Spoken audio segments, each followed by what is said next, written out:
Hello दोस्तों, आपका स्वागत है हमारे चैनल पे। और आज हम लोग करने वाले हैं एमपी असिस्टेंट प्रोफेसर, जो कि 2024 में पेपर हुआ था।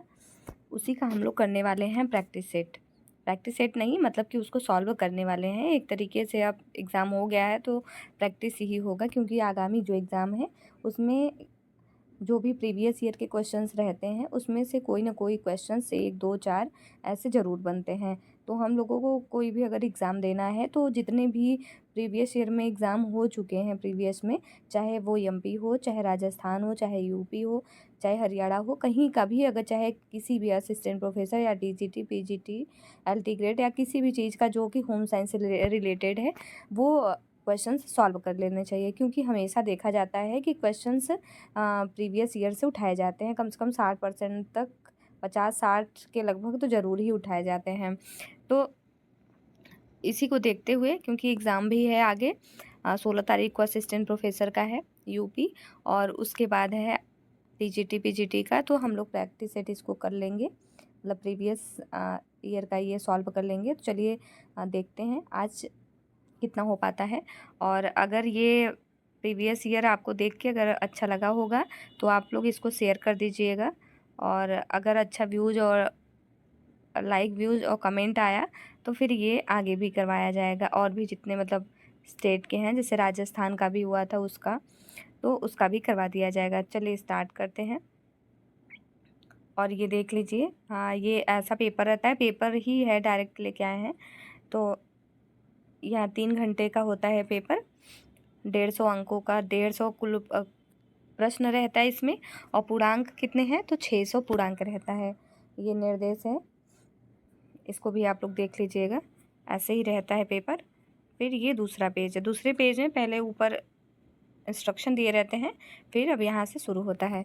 तो चलिए स्टार्ट करते हैं। पहला क्वेश्चन क्या है, तो पहला क्वेश्चन है कि किसी कार्य को करते समय कार्यकर्ता द्वारा तय की गई दूरी को मापने के लिए पिन एवं धागे की विधि को कहा जाता है। तो ये देखिए, कार्य सरलीकरण से पहला क्वेश्चन होम मैनेजमेंट का। तो क्या कह रहा है कि किसी कार्य को करते समय कार्यकर्ता द्वारा तय की गई दूरी को मापने के लिए पिन एवं धागे की विधि को कहा जाता है। तो कौन सी विधि ये है?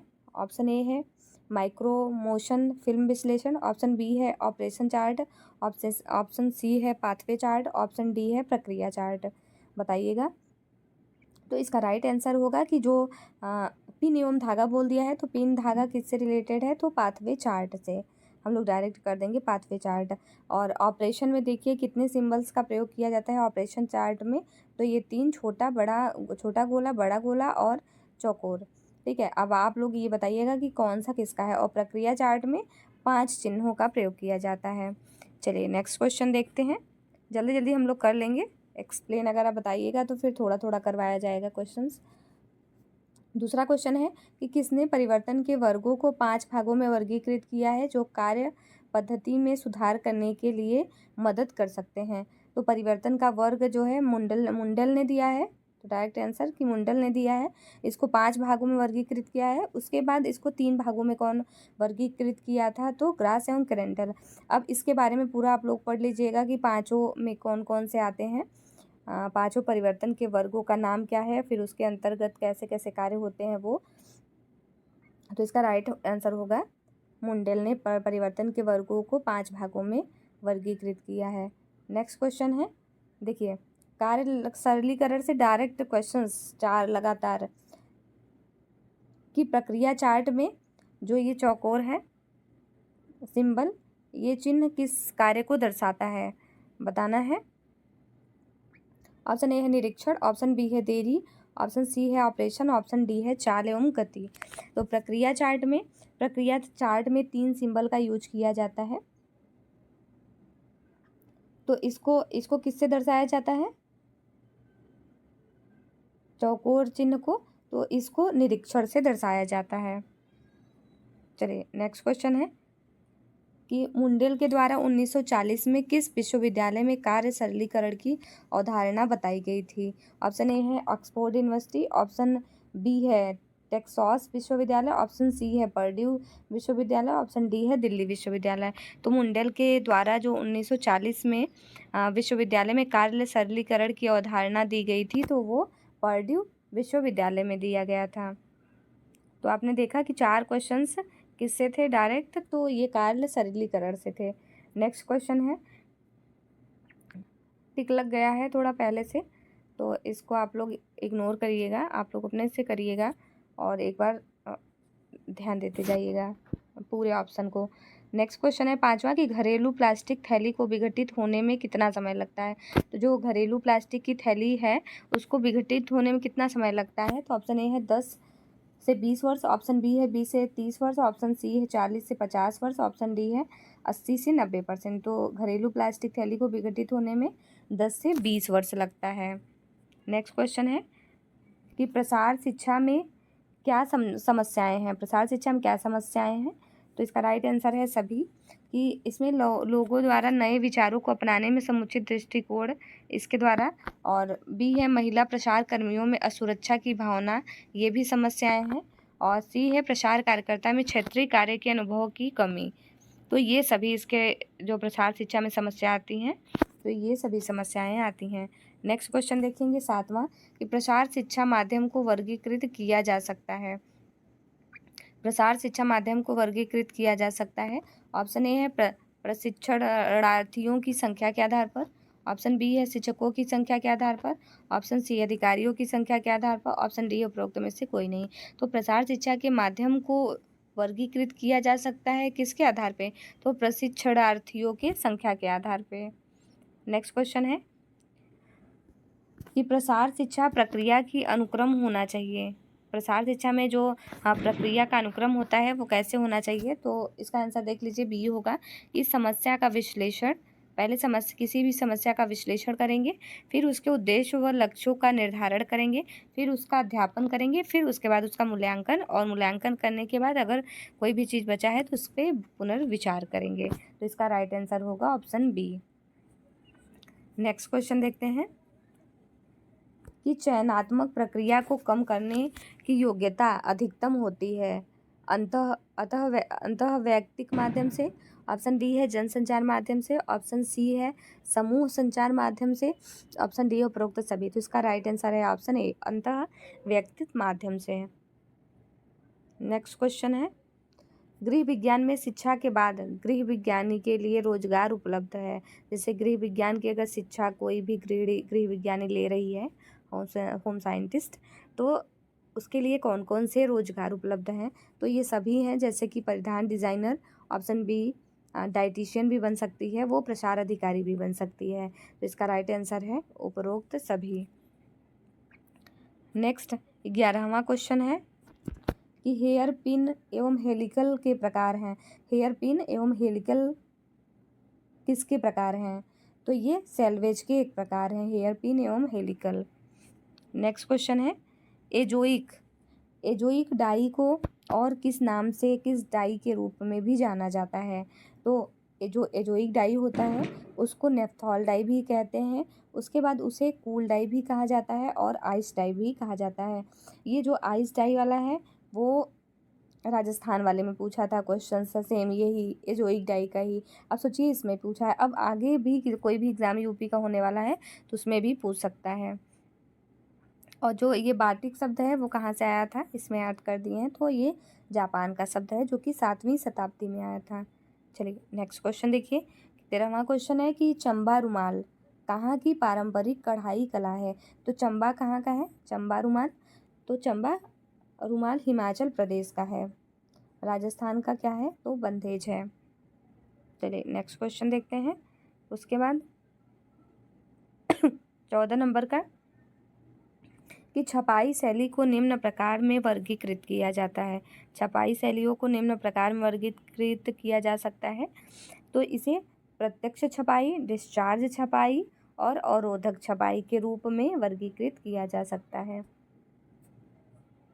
15वां क्वेश्चन है कि प्रिंटिंग पेस्ट को गाढ़ा करने एवं प्रिंटिंग के अघुलनशील वर्णक के लिए फिक्सिंग एजेंट के में का उपयोग नहीं किया जाता है। मतलब प्रिंटिंग प्रेस पेस्ट को गाढ़ा करने एवं प्रिंटिंग के जो अघुलनशील वर्णक हैं उसको फिक्सिंग एजेंट के लिए किसका उपयोग नहीं किया जाएगा? चॉक पाउडर का प्रयोग नहीं किया जाएगा, या फिर स्टार्च का, या फिर एल्ब्यूमन का, या फिर गुड़ गम का? तो इसके लिए चाक पाउडर का प्रयोग नहीं किया जाएगा, बल्कि जो स्टार्च, एल्ब्यूमन और गुड़ गम है वो उसका प्रयोग किया जाएगा। नेक्स्ट क्वेश्चन है 16वां नंबर का कि किसने सर्वप्रथम बाल्यावस्था के अनुभवों, वयस्क व्यवहार और चेतन्यता के आधार को बताया? तो ये फ्रायड ने बताया। नेक्स्ट क्वेश्चन है कि बालक सक्रिय सीखने वाले होते हैं जिनके मस्तिष्क में ज्ञान का भंडार होता है। एक तरीके से स्कीमा बोल सकते हैं। तो स्कीमा जो शब्द है वो किसने दिया था? तो पियाजे ने दिया था। आप बताइएगा कि इरिक इरिक्शन का कौन सा सिद्धांत है? चलिए नेक्स्ट क्वेश्चन बताइएगा कि डिसलेक्सिया ये जो है अधिगम अक्षमता है। तो ये डिसलेक्सिया जो है वो बालक को पढ़ने सिखाने की विभिन्न विधियों में से कौन सी विधि नहीं है? मान कह रहा है कि अगर किसी बालक को डिसलेक्सिया है, डिसलेक्सिया मतलब पढ़ने की अक्षमता, पढ़ने में अक्षमता, तो अगर है तो कौन सी विधि का प्रयोग नहीं करेंगे? ऑप्शन ए है स्पर्श की अनुभूति का उपयोग, ऑप्शन बी है चित्र व शब्द दिखाकर दृष्टि की अनुभूति का उपयोग, ऑप्शन सी है विभिन्न खाद्य सामग्री द्वारा गंध की अनुभूति का उपयोग, ऑप्शन डी है शब्दों के साथ खिलौनों का उपयोग। तो इसका राइट आंसर है कि जो डिसलेक्सिया है, जो डिसलेक्सिक बालक होते हैं उनके लिए विभिन्न खाद्य सामग्री द्वारा गंध की अनुभूति का उपयोग नहीं किया जाएगा, बल्कि अगर उनको सिखाना है तो ये स्पर्श की अनुभूति करा के उनको सिखाया जा सकता है, चित्र व शब्द दिखाकर दृष्टि की अनुभूति का उपयोग किया जा सकता है, और शब्दों के साथ खिलौनों का उपयोग करके उनको सिखाया जा सकता है। तो इसका राइट आंसर होगा कि विभिन्न खाद्य सामग्री द्वारा गंध की अनुभूति का उपयोग नहीं किया जाना चाहिए। चलिए नेक्स्ट बताइए कि लैंग्वेज एवं थॉट ऑफ द चाइल्ड किसकी पुस्तक है? ये पुस्तक 1926 में देखिए लिखी गई थी। ये भी आ सकता है कि language and thought of the child किस सन में आया था? तो इसका राइट आंसर है कि ये लैंग्वेज एवं थॉट ऑफ द चाइल्ड जो है वो पियाजे का है बुक। चलिए नेक्स्ट क्वेश्चन बताइए कि ये कुछ संस्थान हैं जो पूछे गए हैं।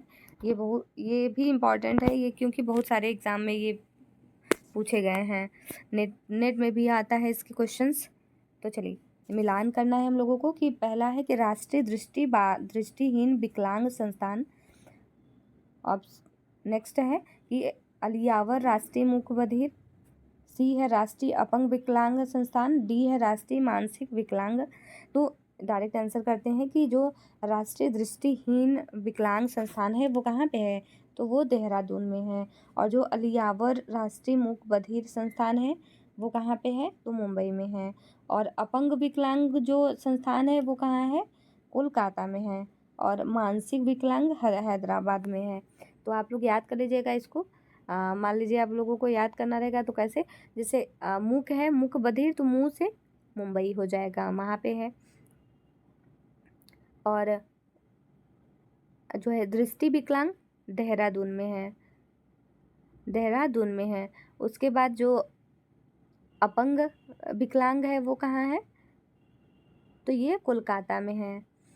और मानसिक कहाँ है? तो हैदराबाद में है। तो इसको आप लोग चार संस्थान हैं ही, तो इसको इम्पॉर्टेंट है, याद कर लीजिएगा, ध्यान से स्क्रीनशॉट ले लीजिएगा। चलिए नेक्स्ट क्वेश्चन देखते हैं।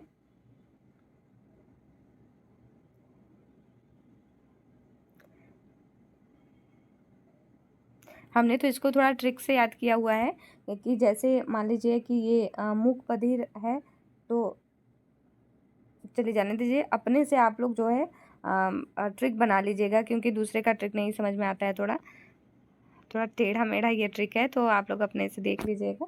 चलिए नेक्स्ट बताइएगा कि चोकर, अंकुर, भ्रूण और एंडोस्पर्म किसके 3 भाग हैं?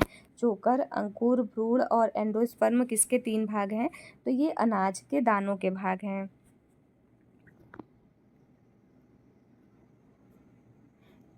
चलिए नेक्स्ट 22वां क्वेश्चन है कि फलों के भंडारण फलों के भंडारण के दौरान किन स्थितियों को नियंत्रित किया जाता है? तो तापमान को भी किया जाता है, वायुमंडलीय गैस को भी किया जाता है, आर्द्रता को भी किया जाता है। तो इसका राइट आंसर होगा उपरोक्त सभी। नेक्स्ट क्वेश्चन है कि दूध के स्कंदन मतलब जमावट के लिए कौन सा एंजाइम उत्तरदायी होता है? तो जो रेनिन होता है वो दूध के स्कंदन के लिए उत्तरदायी होता है। नेक्स्ट क्वेश्चन है 24 नंबर का कि स्टार्च घटकों में परिवर्तन के कारण ब्रेड का बासी हो जाना क्या कहलाता है? तो ब्रेड का जो बासी हो जाना वो क्या कहलाता है? तो वो रेट्रोग्रेडेशन कहलाता है।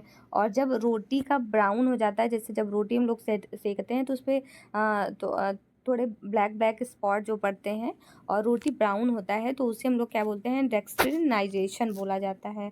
और चावल के कणों का फूलना, जैसे हम लोग चावल या कोई भी अनाज जब पकाते हैं तो वो फूल जाता है ना, तो वो प्रक्रिया क्या कहलाती है? तो वो जेलेटिनाइजेशन कहलाती है। और फर्मेंटेशन जो खमीरीकरण होता है किसी भी खाद्य पदार्थ में। चलिए नेक्स्ट 25वां क्वेश्चन है कि डिब्बा बंद कंटेनरों में भोजन का संरक्षण जिसमें ताप का उपयोग शामिल हो को क्या कहते हैं? तो इसे क्या कहा जाता है? तो कैनिंग कहा जाता है। पाश्चुरीकरण किस में होता है? तो दूध में होता है। निर्जलीकरण क्या है? तो ये भी एक संरक्षण की विधि है जिसमें कि निर्जलीकृत किया जाता है खाद्य वस्तुओं को। चलिए नेक्स्ट क्वेश्चन बताइएगा कि आगे आने वाले रंगों को क्रमबद्ध कीजिए। देखिए ये जो क्वेश्चंस है जैसे ये वाले कि आगे बढ़ने वाले कलर और पीछे हटने वाले, तो जब इंटरव्यू मेरा था एमपी का ही इसका असिस्टेंट प्रोफेसर का, तो ये वाला क्वेश्चंस मुझसे मैम पूछी थी कि जो कौन से ऐसे कलर होते हैं जो कि आगे हुए आते दिखाई देते हैं या तो फिर पीछे हुए हटते दिखाई देते हैं। तो ये देखिए इसमें भी आया हुआ है। तो आगे आने वाले रंगों को क्रमबद्ध करिए तो करना है, तो इसका राइट आंसर होगा BCAD। मतलब बी पहले पीला आगे आते हुए दिखता है, उसके बाद नारंगी, उसके बाद लाल, उसके बाद जामुनी। और अगर हम ऐसे याद करेंगे तो जो ठंडे रंग होते हैं वो कैसे दिखते हैं?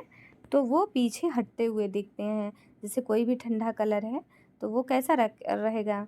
तो वो लगेगा कि वो दूर जा रहा है, आप देखेंगे कहीं से। लेकिन वही जो गर्म कलर है जैसे लाल पीला नारंगी हो गया, तो ये सब कैसे दिखेंगे? आगे आते हुए कलर दिखेंगे कि आगे आ रहा है, दूर से ही दिखने लगेगा। तो इसको भी आप लोग ध्यान रखिएगा। इसका राइट आंसर होगा BCAD। चलिए नेक्स्ट क्वेश्चन है कि फैशन की विशेषता है। देखिए अब फैशन साइकिल से भी पूछा है कि फैशन की विशेषता है, तो ऑप्शन ए है परिवर्तनशील प्रक्रिया, ऑप्शन बी है नवीनता की भावना, ऑप्शन सी है परंपरा, ऑप्शन डी है एक रूपता। तो इसका राइट आंसर क्या है कि फैशन की जो विशेषता है उसमें परिवर्तनशीलता भी होनी चाहिए, नवीनता की भावना भी होनी चाहिए और एक रूपता भी होना चाहिए। तो इसका राइट आंसर होगा ABD। नेक्स्ट क्वेश्चन है कि परिधान जो वर्तमान में फैशन परिदृश्य में है क्या कहलाते हैं? जैसे जो परिधान अभी वर्तमान में फैशन दृश्य में जैसे दिख रहा है ना कि ये चीज़ ये कपड़े फैशन में है, तो वो क्या कहलाता है? तो वो क्या कहलाता है? तो ये फैशन ट्रेंड कहलाता है। और फेड क्या होता है? तो जैसे कि कुछ टाइम के लिए कोई फैशन आया और अचानक आया और फिर कुछ टाइम ही रहा फिर चला गया। मतलब कोई भी फैशन अगर कुछ समय तक ही रह रहा है तो वो क्या कहलाता है? तो फेड कहलाता है। और जो फैशन अभी वर्तमान दृश्य में दिख रहा है वो क्या कहलाता है? तो वो फैशन ट्रेंड कहलाता है। और जो हमेशा से चला आ रहा है जैसे कि जो साड़ियाँ हम लोग पहनते हैं ना या बनारसी साड़ी कह सकते हैं, तो वो हमेशा मतलब बना हुआ है। जैसे शादी विवाह में औरतों को देखेंगे तो आप तो अधिकतर बनारसी साड़ियाँ प्रेफर करती हैं पहनना जो शादीशुदा हैं, तो वो किस में आता है? तो वो क्लासिक में आता है। ठीक है, चलिए तो इसका राइट आंसर होगा क्या? Fashion trend. नेक्स्ट क्वेश्चन देखिए कि फैशन डिज़ाइन में किसी परिधान की मूल रूप रेखा के लिए किस शब्द का प्रयोग किया जाता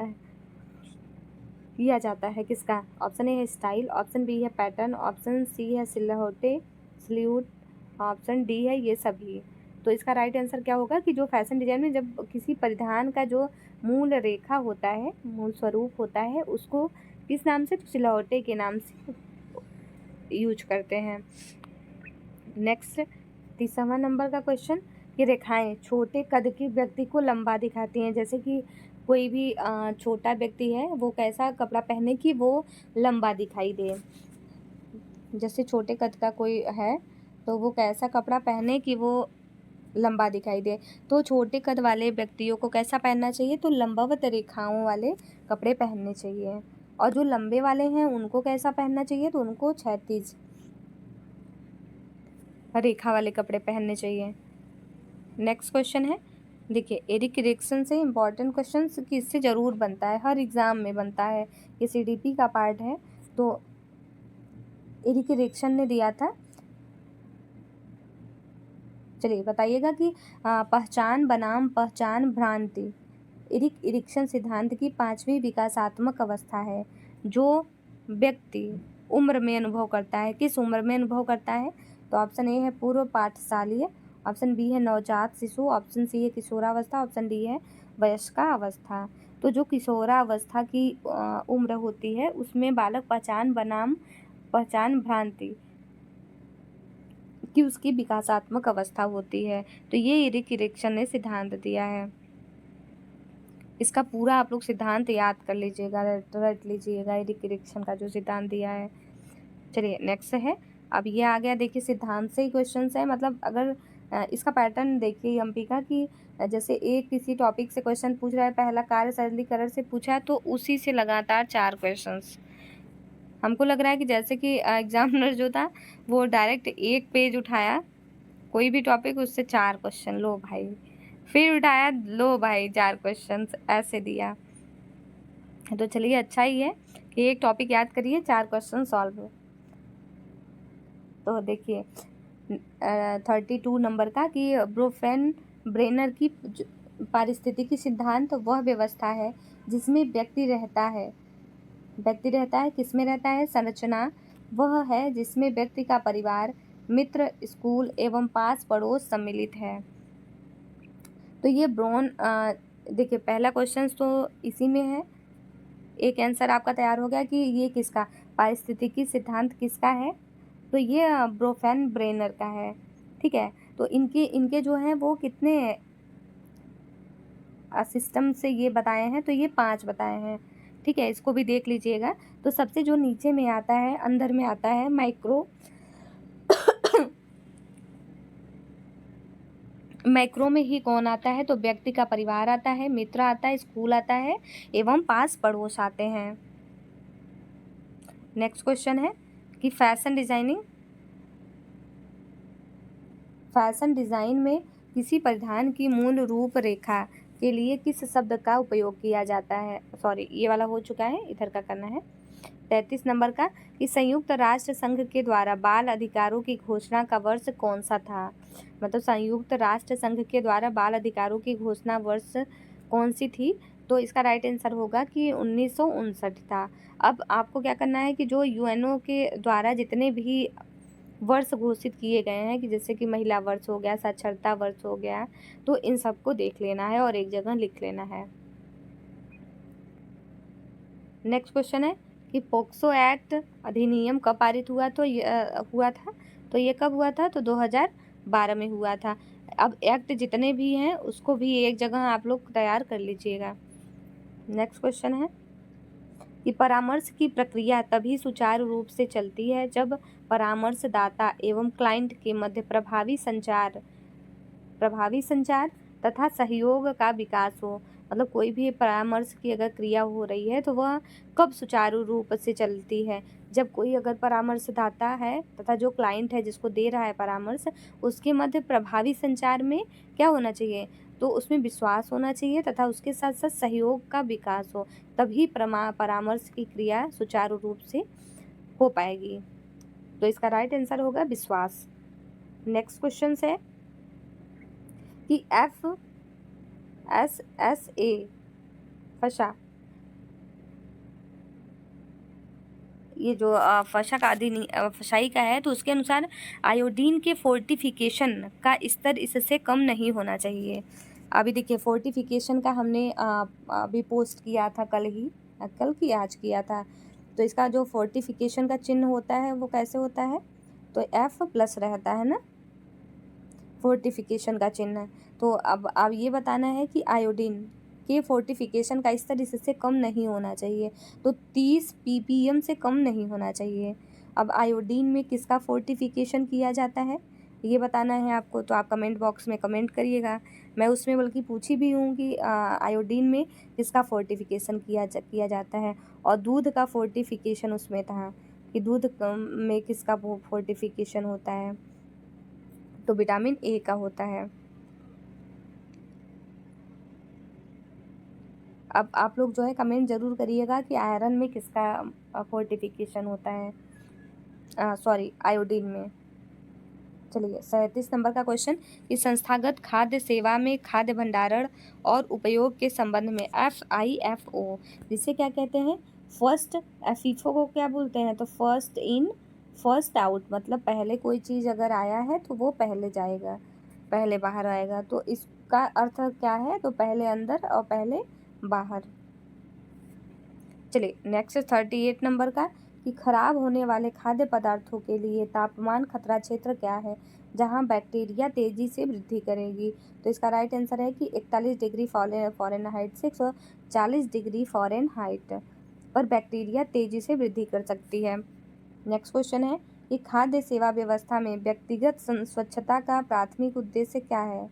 खाद्य सेवा व्यवस्था में व्यक्तिगत स्वच्छता का प्राथमिक उद्देश्य क्या है, तो इसका प्राथमिक उद्देश्य क्या है, कर्मचारी उपस्थिति में वृद्धि करना, बी कर्मचारियों के मनोबल में वृद्धि करना, ऑप्शन सी है पानी के उपयोगों को कम करना, ऑप्शन डी है बीमारी और संदूषक के प्रसार को कम करना। तो जो क्या पूछ रहा है, ये व्यक्तिगत स्वच्छता पूछ रहा है ना, तो ये सबसे तो मतलब है ही नहीं। तो इसका राइट आंसर क्या होगा कि बीमारी और संदूषक के प्रसार को रोकना, अगर व्यक्तिगत स्वच्छता का यह क्या है, प्राथमिक उद्देश्य है।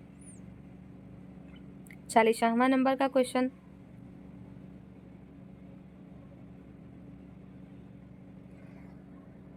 कि खाना पूरी तरह से तेल में डूबा हुआ है और सभी तरफ एक समान पका हुआ है, खाना पकाने की इस विधि को क्या कहा जाता है। अब ये जो है खाना पकाने की विधियाँ पूछ रहा है कि मान लीजिए कोई भी खाद्य पदार्थ है, कोई खाना है जो कि तेल में एकदम डूबा हुआ है,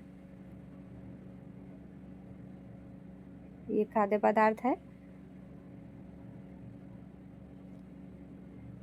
किसमें, तेल में, ये पूरी तरह से डूबा हुआ है और सभी तरफ एक समान पका हुआ है। मान लीजिए हम पूड़ी बना रहे हैं, वो तेल में पूरा डूबा हुआ है और एक तरफ एक समान पका हुआ है। खाना पकाने की इस विधि को क्या कहते हैं, तो इस खाना पकाने की विधि को क्या बोलेंगे, तो डीप फ्राइंग बोलेंगे। और सैलो फ्राई क्या होता है, आप लोग बताइएगा। चलिए सारी विधियां पढ़ लीजिएगा, जल्दी जल्दी करवाना है तो कर लें।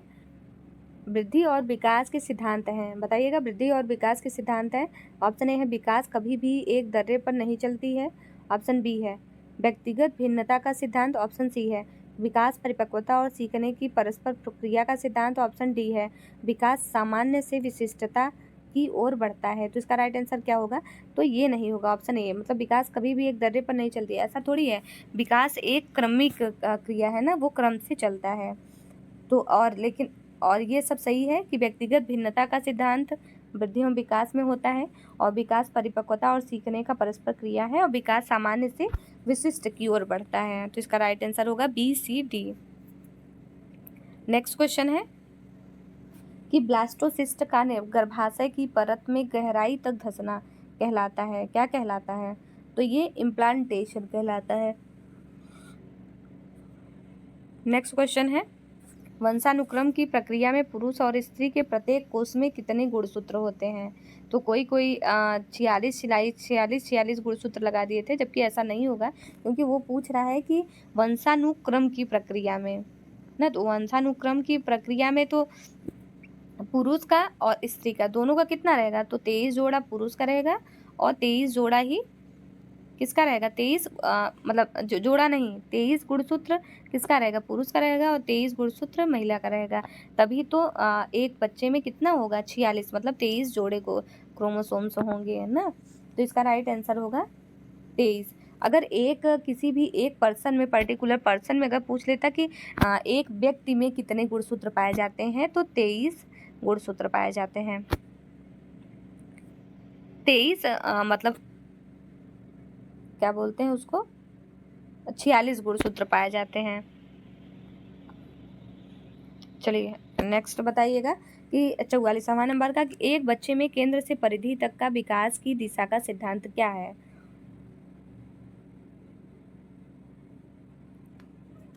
तो क्या पूछ रहा है, केंद्र से परिधि का सिद्धांत पूछ रहा है, तो ये समीप दूराभिमुखी मतलब प्रॉक्सिमो डिस्टल पूछ रहा है, तो ये समीप दूराभिमुख का ये सिद्धांत है। केंद्र से परिधि का तो प्रॉक्सिमो डिस्टल पूछ रहा है ना, होगा मतलब समीप दूराभिमुख का सिद्धांत। और जो सेफेलोकॉर्डल होता है वो कैसे होता है, तो सिर से पैर की ओर विकास होता है सेफेलोकॉर्डल। नेक्स्ट है कि बालक में भाषा विकास को भाषा अधिग्रहण डिवाइस के आधार पर किसने समझाया है, तो ये चॉम्स्की ने समझाया है ना। इन्होंने भाषा अधिग्रहण डिवाइस के आधार पे बालक को बांटा है। किसने दिया है, तो ये चॉम्स्की ने दिया है। नेक्स्ट 46वां नंबर का, कि वैक्स चॉक का प्रयोग किस प्रकार के कपड़े की मार्किंग के लिए किया जाता है, तो जो वैक्स चॉक का प्रयोग होता है वो ऊनी वस्त्रों के लिए किया जाता है। और जो कपड़े में जो चॉक का प्रयोग किया जाता है कपड़ा सिलते समय, तो उसे कौन सा चॉक बोलते हैं बताइएगा। तो उसे जो टेलर लोग यूज करते हैं तो उसे मिल्टन चॉक बोलते हैं। क्या बोलते हैं, मिल्टन चॉक।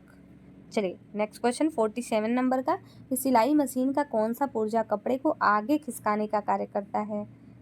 ऑप्शन ए है फुट लिफ्टर, ऑप्शन बी है स्लाइड फ्लैट, ऑप्शन सी है फिट डॉग, ऑप्शन डी है टेक अप लीवर। तो जो फिट डॉग होता है वो पुर्जा मतलब कपड़े को आगे खिसकाने का कार्य करता है। रंग के कितने आयाम होते हैं, तो 3। कितने होते हैं ये पता है हम लोगों को, कि ह्यू वैल्यू क्रोमा। ह्यू जो होता है वो क्या होता है, तो वो किसी भी कलर का नाम होता है। जैसे ह्यू मतलब कह सकते हैं कि हम रेड ह्यू है ये ना, येलो ह्यू है। और वैल्यू क्या होता है, तो किसी भी कलर का हल्कापन और गहरापन दर्शाता है, कि वो कलर कितना हल्का है कितना गहरा है। और जो क्रोमा होता है वो उसका चमकपन और मंदपन करवाता है। ठीक है, तो ये है 3 आयाम। नेक्स्ट क्वेश्चन है 49 नंबर का, कि घंटी के आकार का वक्र दर्शाता है, क्या दर्शाता है, तो ये फैशन चक्र दर्शाता है। बेल शेप में रहता है फैशन, और इसके 5 वो रहते हैं प्रोसेस। तो इसका राइट आंसर क्या होगा, कि घंटी के आकार का वक्र। 50वां क्वेश्चन कौन सा है, तो ये है कि निम्न को सममित संतुलन भी कहा जाता है। किसको सममित संतुलन भी कहा जाता है, तो किसको कहा जाएगा, तो इसे औपचारिक संतुलन को सममित संतुलन भी कहा जाता है। ठीक है, तो ये 50 क्वेश्चंस रहे। अगर आप लोगों को अगर ये लगा होगा कि ये हमारे एग्ज़ाम में फिर से रिपीट कर सकता है किसी एग्ज़ाम में, और सही लगा होगा प्रैक्टिस, तो आप लोग कमेंट करिएगा। और फिर जो इसका मतलब 150 क्वेश्चंस है, तो 100 क्वेश्चंस अभी बचा हुआ है, तो वो आगे करवा दिया जाएगा। ठीक है, चलिए फिर मिलते हैं दूसरे वीडियो में। तब तक के लिए नमस्कार।